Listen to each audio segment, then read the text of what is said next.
The 1923 Season 2 finale lasted for nearly 2 hours.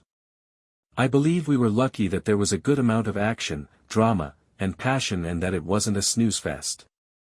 However, it lacked the element of surprise, in my opinion, primarily because the authors had prepared us for the Season 2 conclusion by killing off a number of characters in the penultimate episode.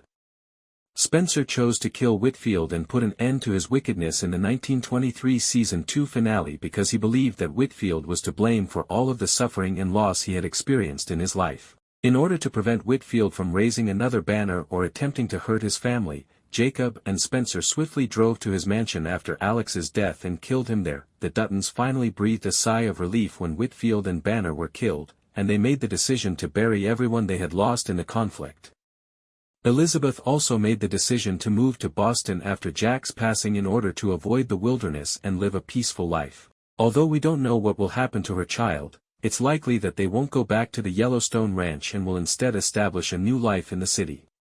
Although Cara was aware that she was too young to live a life of loneliness, she told Elizabeth that she hoped she would find another man who would make her fall in love again.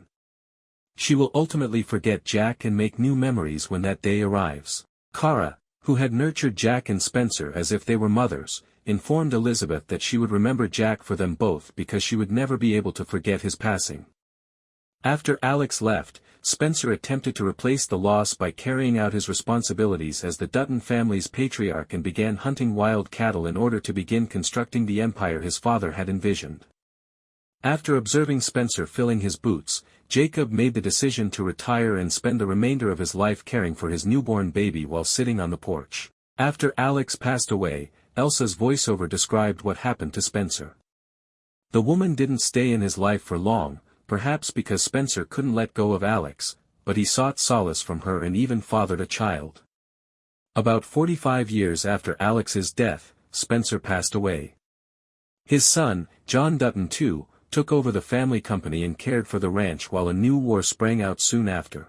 And if a follow-up to 1923 is already planned, I believe it will focus on John Dutton II and the struggles he faced in raising his children and rescuing the ranch in the face of overwhelming difficulties.